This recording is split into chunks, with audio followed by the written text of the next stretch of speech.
A paz de Cristo, meu irmão, minha irmã, que Deus possa te abençoar. Quero te pedir, antes de mais nada, que você possa se inscrever, apertar em todas as notificações para que você possa receber todo o nosso conteúdo, que você possa também curtir, que você possa comentar e que você possa fazer algo para o reino do Senhor, que é compartilhar. Compartilhe esse vídeo que está por vir, não deixe de semear na vida das pessoas. Muita gente necessita ouvir a palavra de Deus. Então você que já está inscrito no canal, amém, Deus te abençoe. Você que não está e vê nossos vídeos, quantas pessoas veem nossos vídeos e veem os versículos da manhã, também os nossos shorts, todo dia às 6 horas da manhã são lançados, que não estão inscritos. Deus abençoe e abençoe a vida de outro também. Amém? Que Deus possa te abençoar rica e abundantemente. Pode rodar a vinheta em nome de Jesus. Deus abençoe.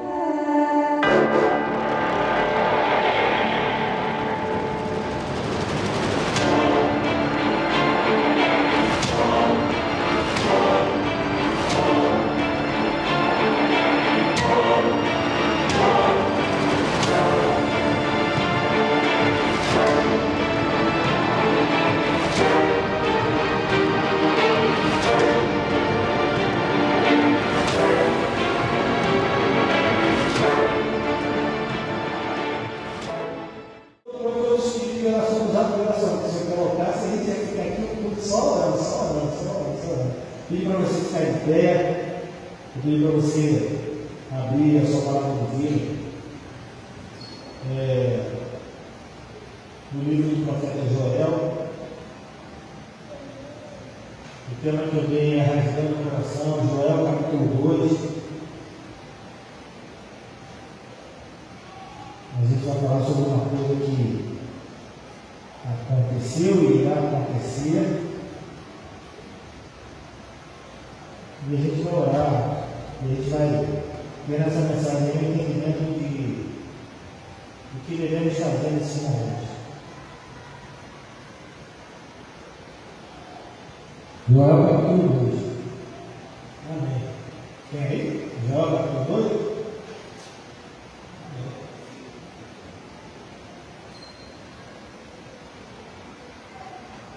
Joel capítulo 2, verso 12. Porque eu não falei o verso, isso não voltou.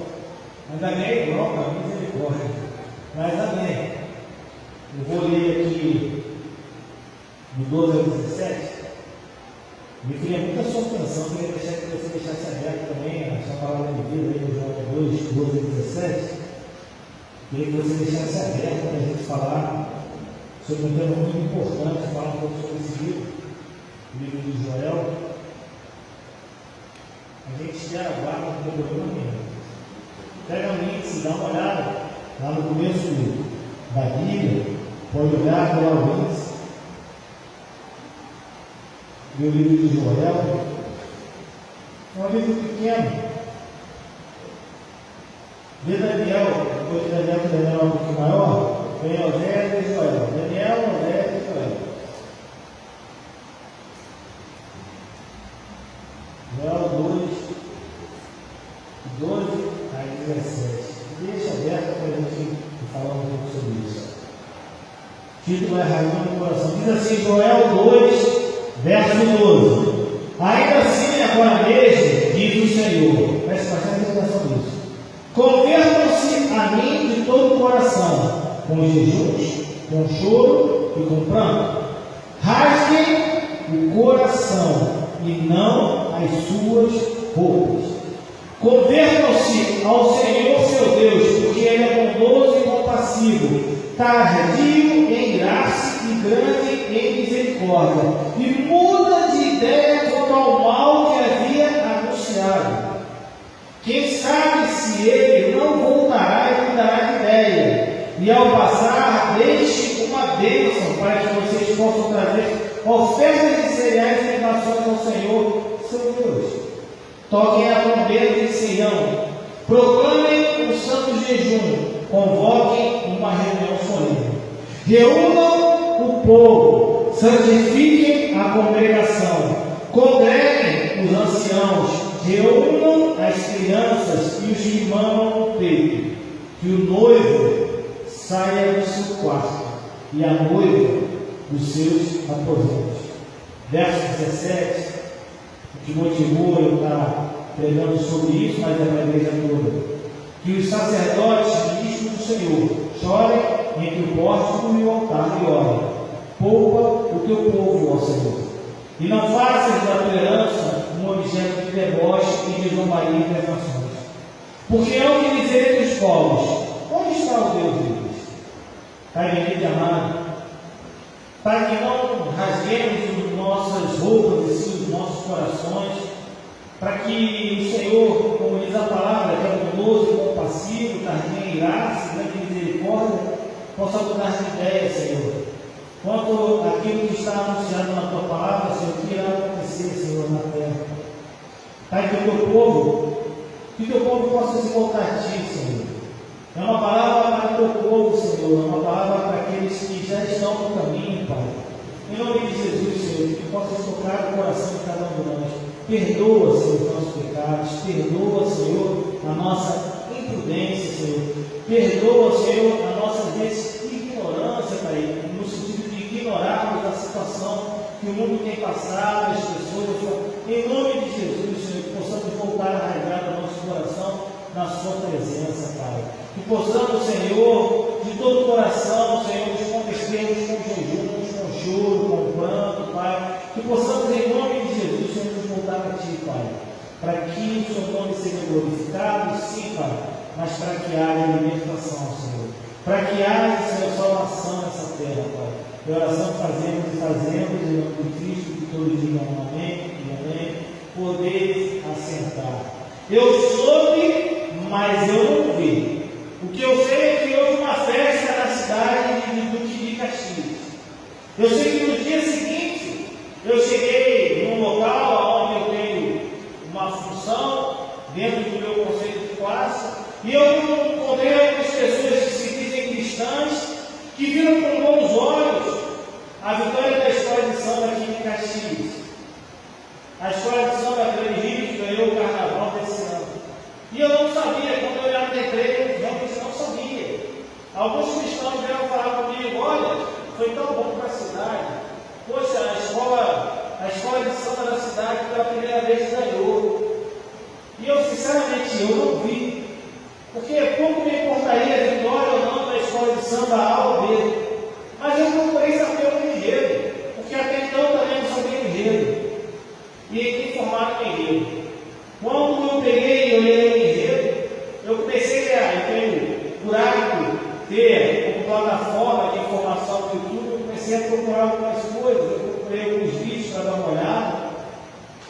E quando eu vi algumas aulas da escola de samba Grande Rio, quando eu vi o enredo da Grande Rio, eu me senti muito mal, eu me senti culpado. Eu, como pastor, me senti culpado. E eu pensei que era algo meu, era algo íntimo, algo que só eu estava sentindo, uma sensação de incompetência, misturada com um desconforto de impotência. Foi assim que eu me senti. E eu pensei que eu estava só nesse sentimento, que só eu estava sentindo aquilo.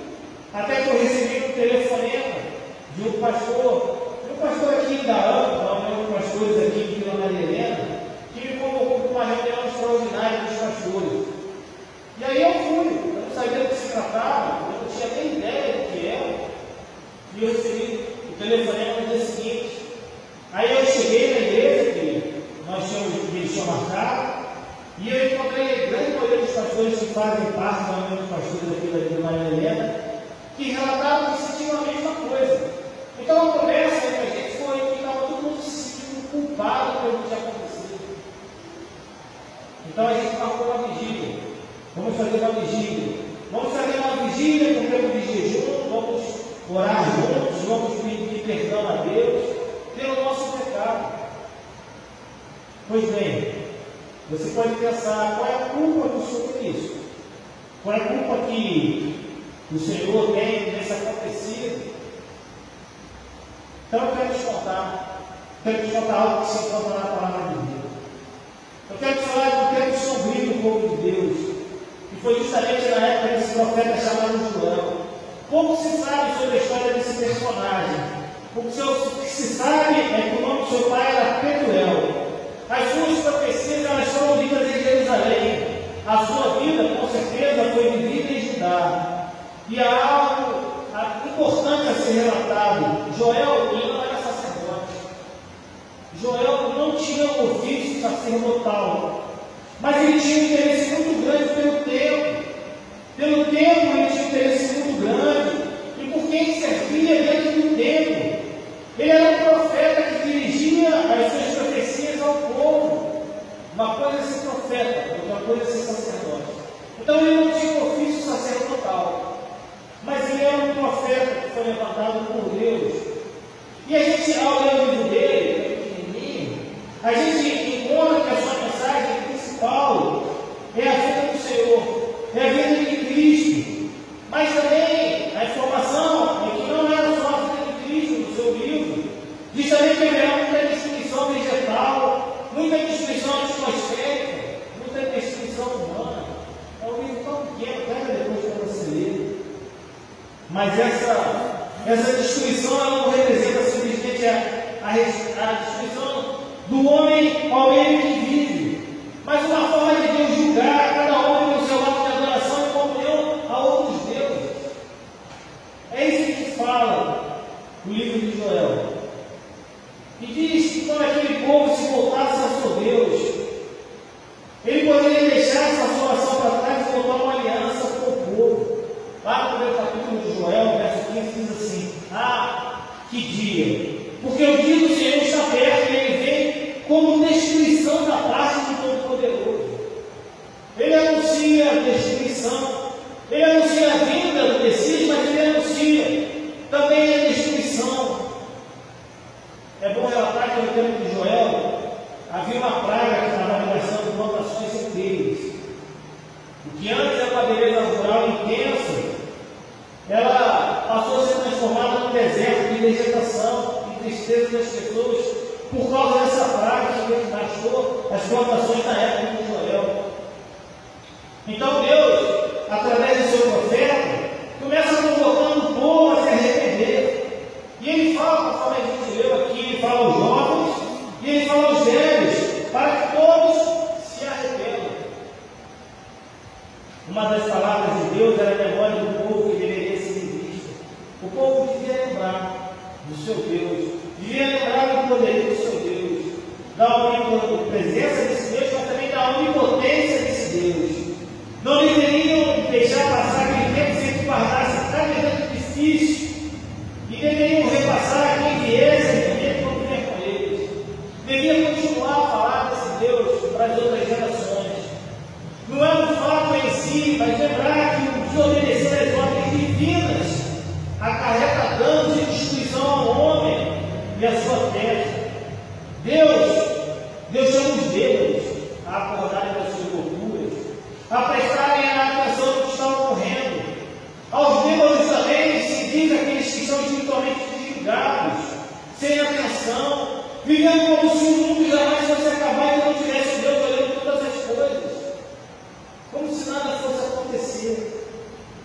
Aqueles que vivem uma vida de atenção aos acontecimentos e ligados a Deus são capazes de responder ao seu chamado de atenção e alerta. A igreja ela precisa ser alerta, ela precisa ser uma igreja vigilante. Ela tem que prestar atenção em Deus e responder ao chamado de Deus. O dia do Senhor seria um dia difícil, seria um dia de lamentação, um dia de assolação. Pois bem, o mantimento daquele povo já estava sendo destruído diante dos olhos deles mesmos. Muitos estavam chorando e viam a destruição e não se lembravam de onde vinha. A memória de Deus que podia todas as coisas, que pode todas as coisas, estava apagada. Esse povo era um povo que estava sem memória, estava com mal de Alzheimer. A alegria naquela época tinha ido embora, junto com as sementes que se destruíam antes de brotarem por causa da devastação que ocorria nas plantações na época de Joel. Morriam antes que eles pudessem nascer os brotos e as folhas. Pois bem, através do profeta Joel, Deus proclamou a igreja. Deus proclamou a igreja naquela época, e lá na época da igreja, como de Deus sempre foi uma igreja, a ser luz em todo de evento do Senhor Luz enquanto igreja. Deus hoje compõe a igreja para que possa enviar ela de volta ao mundo como luz. A igreja é tão diferente do mundo como a luz é diferente das trevas. Nós não podemos ser a mesma coisa. É inadmissível chegar a um lugar do cristão que foi bom a escola de samba na cidade pegando, porque muita coisa boa ia acontecer na cidade, com erro que aconteceu. Isso não pode ser bom. A igreja ela não foi chamada para ser influenciada pelo mundo, ela não foi chamada para imitar o mundo, ela não foi nem chamada para amar o mundo. E preste atenção, nós temos que amar a todos, inclusive os pecadores, mas não o pecado. Mas a igreja hoje, ela está exatamente como o povo de Israel, imitando a vida dos povos ao seu redor. Por isso, a igreja tem perdido o seu poder espiritual e acredita em tudo quanto é baboseira que existe. Tem igreja aí lotada, com pessoas no culto fazendo o que querem, falando qualquer besteira, sem nenhum fundamento bíblico, e as pessoas acreditando. Hoje de manhã eu falei sobre crendices, superstições. Isso tem influenciado o nosso meio. Na realidade, a igreja que tem que influenciar e ganhar o mundo. Mas isso só acontece quando a igreja for realmente diferente do mundo. No Brasil, a igreja está crescendo, mas ela não está influenciando no Brasil. A igreja tem extensão, mas não tem profundidade. Tem números, mas não tem santidade. Tem quantidade, mas não tem qualidade. Sabe o que está acontecendo com a igreja? A igreja está se acostumando com o pecado. E o pecado ele atrai a ira santa de Deus. O pecado ele provoca o juízo de Deus. Joel está tocando a trombeta do juízo de Deus no capítulo 2. Os gafanhotos, a seca, a fome e os exércitos invasores estão assolando Israel. E essa trombeta de Joel fala do juízo de Deus. Do verso 1 ao verso 11, que a gente não leu, do capítulo 2 do livro de Joel, ele entende que a crise é resultado do pecado do povo e do juízo de Deus sobre o pecado. Eu fico imaginando, se Deus via a igreja como via o povo naquela época, será que Deus via a igreja da mesma maneira? Às vezes eu ficava a pensar e fico pensando, eu acho que possivelmente ele sim.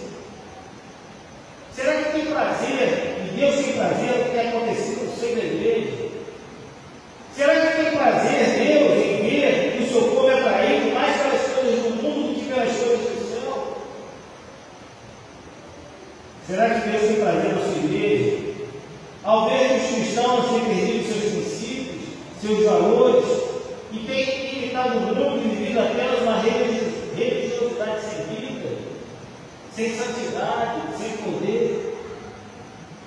Eu fico pensando, e eu creio que Deus não se preocupou com modelos, com apresentações, com protocolos, com formalidades. Deus busca em seu povo santidade, fidelidade, clemência. A igreja anda com muitos pecados dentro dela. A falta de identidade espiritual, falta de entusiasmo espiritual. No outro dia, fui pregar numa igreja, e meteu mais 150 pessoas. Eu cheguei na igreja e comecei a pregar, falar de Deus, falar de Deus poderoso, Deus para todas as coisas. E falar de Deus, da essência de Deus. Era um culto voltado para a oração, um culto voltado para uma caminhada de fé. E o povo olhando, calado, não dava um amém, não dava glória a Deus. E eu comecei a ficar preocupado com aquilo, porque eu pregava, não sei que na minha casa, estava em discussão, mas parecia que a pregação entrava por um ouvido e saia pelo outro. Falta entusiasmo espiritual ao povo de Deus, falta oração, falta alma moral, falta amor ao próximo, falta fidelidade nos erros bens que chegam à casa do Senhor. Tem gente que não se preocupa com a casa do Senhor, pelo contrário, não tem zelo. Há uma crise dentro da igreja, E a igreja ela precisa ter a real consciência da crise para ter uma regeneração completa. A igreja precisa ser regenerada. A ideia que eu tenho da igreja é que a igreja é como Sansão, um gigante que ficou sem visão e sem força. A igreja está em crise na doutrina, na ética, na evangelização. O pecado tem nos tornado fracos, afastado de nós da presença poderosa de Deus. Você vê, eu quero fazer culto aqui dentro da casa do Senhor. E tem igreja que fica subindo culto. Há 20 anos atrás, 25 anos atrás, quem já era cristão, lembra que tinha culto nas igrejas terça, quarta, você podia até escolher para a igreja que você ia, todo dia está culto. As pessoas tinham prazer em ir, não por conta de um evento social, mas tinham prazer em ir para cultuar, para adorar o Senhor. E vamos esquecer a pandemia disso tudo. Vamos voltar um pouco antes da pandemia, 2 anos antes da pandemia. A igreja já estava fria espiritualmente, a igreja já estava fraca, a igreja ela precisa ser regenerada. E como é que a gente pode voltar a retornar o caminho para a vontade de Deus?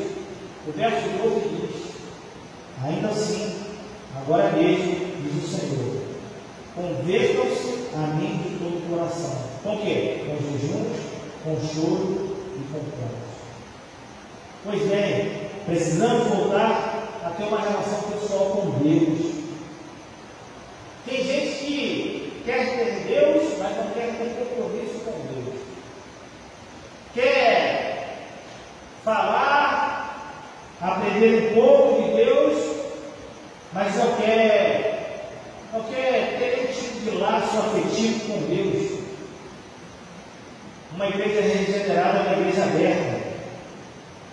Uma igreja aberta, que volta as costas do pecado e volta a sua face a Deus.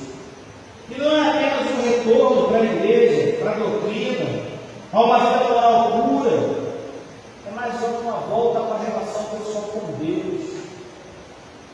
Não é o fato da gente aumentar o número de culto, não é o fato da gente estar na escola bíblica, não é o fato disso não. A sua relação com Deus, a relação pessoal. Quanto tempo você para e fala com Deus durante a semana? Você já parou para pensar uma coisa? Se você tivesse que dar o dízimo do seu dia para Deus. O dízimo do seu dia. Vamos aí, das 4 horas, você dorme 8, só até 16. Então você tem que dar 1 hora aqui, um pouquinho aí, para Deus. Tem gente que não dá 2 minutos. Tem gente que não olha nem para o prato de fome.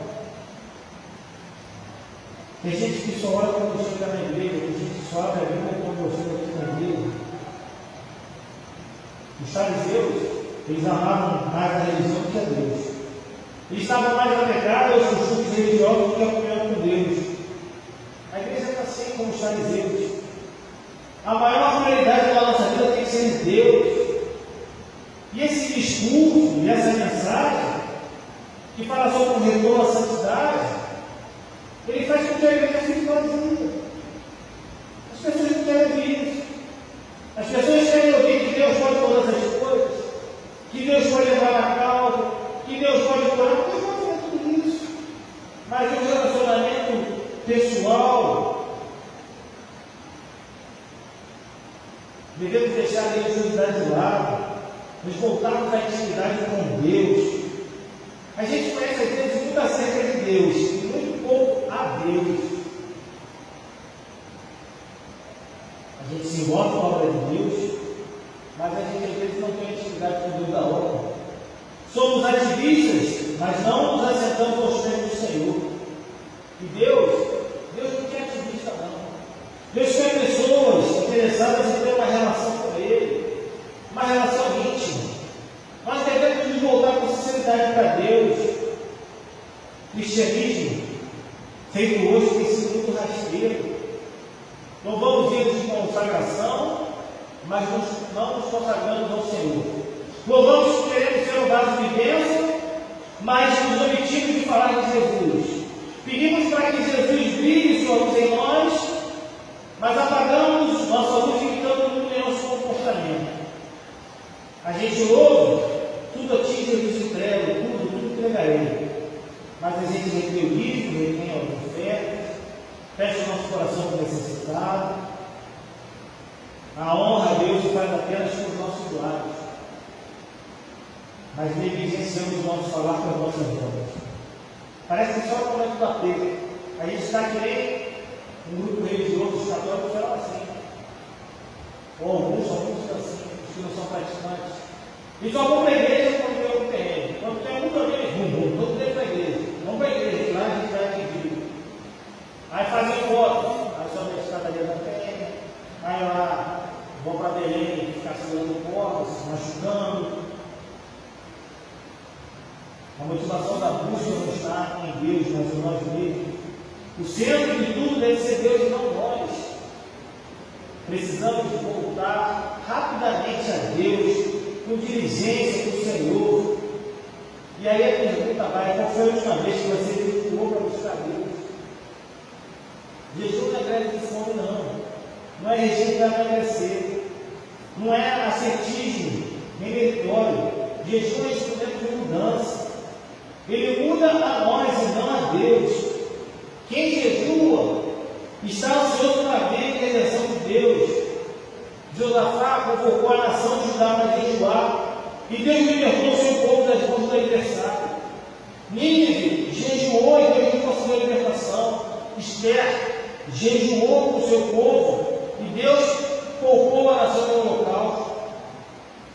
Quem jejua tem mais pressa em acertar sua vida com Deus do que saciar as necessidades do corpo. Hoje os cristãos têm pressa para correr para seus próprios interesses. Mas a verdade é que precisamos ser regenerados. Devemos nos quebrantar para Deus. O povo de Deus anda com o olho muito enxuto.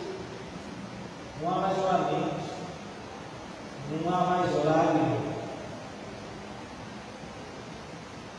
A lágrima agora é por motivos fúteis. Estamos secos, estamos endurecidos, devemos nos voltar a Deus com sinceridade. É triste ver pessoas que passam a vida toda na igreja e nunca foram quebrantadas. Passam a vida toda representando o papel de santidade, mas são puros. Nós, como igreja, devemos nos voltar urgentemente para Deus. A frieza da igreja não deve ser motivo de desalento, mas sim de forte clamor e profunda determinação para nos voltarmos para Deus. Os tempos de restauração vêm depois do tempo de sequidão. E o tempo de nos voltarmos para Deus é agora. É para ontem. A regeneração é para agora. Tem gente que está adiando a sua volta para Deus. Não vai adiar, vai adiar, vai adiar. O tempo de Deus é o tempo de Deus. Na hora que ele vai fazer aquilo que ele quer fazer na hora dele, ele vai fazer. E tem gente adiando a sua volta para Deus. Agora é o tempo da graça, o tempo da visitação de Deus. Agora é o tempo aceitável. Mas eu não sei daqui a um segundo. Versos 15 a 17 diz: toquem a trombeta em Sião, proclamem o seu jejum, convoquem uma reunião solene, reúnam o povo, santifiquem a congregação, congreguem os anciãos, reúnam as crianças e os que mamam no peito, que o noivo saia do seu quarto e a noiva do seu aposento. Verso 17: que os sacerdotes, ministros do Senhor, chorem e mostrem no altar e orem. Poupa o teu povo, ó Senhor, e não faças a tolerância objeto de deboche e de zombaria entre as nações. Porque amo e dizer dos povos: onde está o teu Deus? O acerto de vida com Deus é urgente. Joel, ele ordena: toquem a trombeta em Sião. A trombeta só era tocada na época por conta de alguma emergência. E preste bem, ele fala: toca a trombeta em Sião. É para tocar lá no seio do povo do Senhor. É para a trombeta tocar aqui na igreja, para começar de nós. O juízo começa pela casa de Deus. Primeiro a igreja precisa voltar para o Senhor, depois o mundo vai fazer isso. Quando a igreja acerta a sua vida com Deus, do céu brota a tua e da terra. Quando o assunto é a igreja, ninguém pode ficar de fora dessa volta para Deus. Todos nós devemos nos consagrar, sermos santificados. E aí, o profeta Joel, ele particulariza os que devem fazer parte dessa volta. Ele fala que os anciãos devem se voltar para Deus. Os anciãos da época da liderança precisam estar na frente, puxar a fila daqueles que têm pressa de voltar para Deus. Os líderes são os primeiros a acertarem suas vidas com Deus.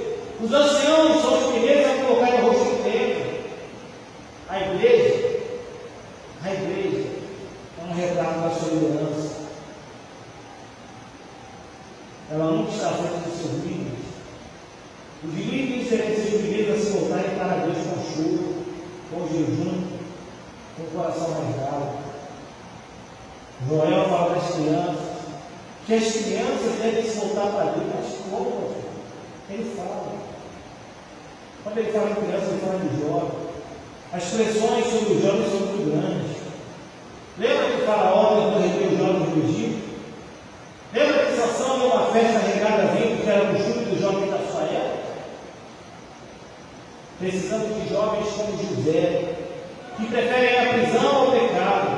Precisamos de jovens como Daniel, que resolvem firmemente não se contaminar.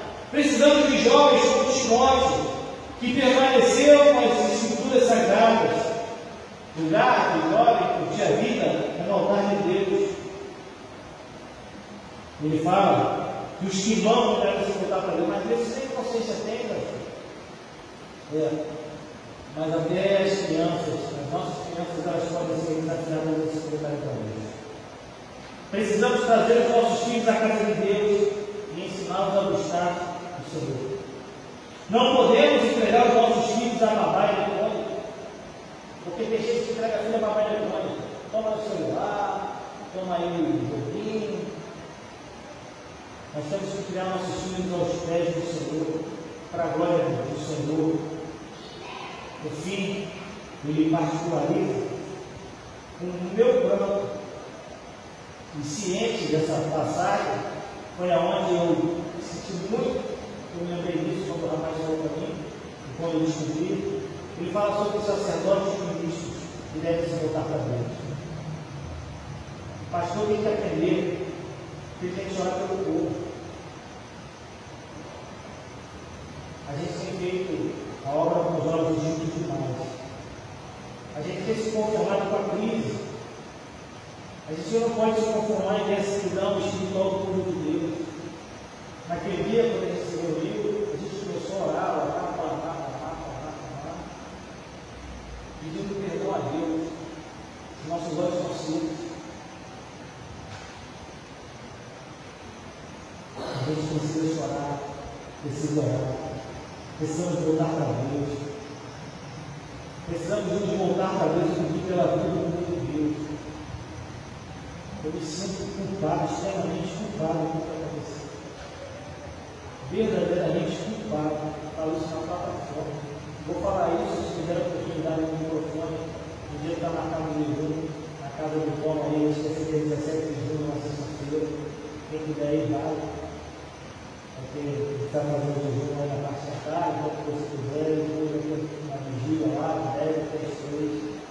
Se tiver a oportunidade de ter o microfone na mão, eu vou pedir perdão também lá. Estou pedindo perdão para a igreja. Peço perdão. Meus olhos andam enxutos demais. Tenho feito pouco a obra do Senhor. Tenho culpa na certidão espiritual da igreja. Quando a igreja se volta para Deus e acerta a sua vida com Ele, Deus se compadece do seu povo. Ao invés de fome, a fartura. Ao invés da opressão do inimigo, a libertação. Ao invés da seca, as chuvas abundantes. Ao invés do prejuízo, a restituição. Ao invés da vergonha, a louvor. Ao invés de lamentação e de solidão, a plena consciência de que Deus está presente. Quando Deus regenera a igreja, Ele derrama sobre ela o seu Espírito. O derramamento do Espírito ele não vem antes. Não vem antes, mas ele vem depois que todos se voltam para Deus. O Espírito desceu no Pentecostes e a igreja saiu das quatro paredes para impactar o mundo. Os cristãos estavam com medo dos judeus. Depois do dia de Pentecostes, os judeus estavam com medo dos crentes. Falando limpo, cheios de poder, quando nos voltamos para Deus, Ele se volta para nós e para a nossa história. Que o nosso coração se rasgue, não as nossas roupas. Que rasguemos o nosso coração e não as nossas roupas. Que possamos nos converter realmente ao Senhor.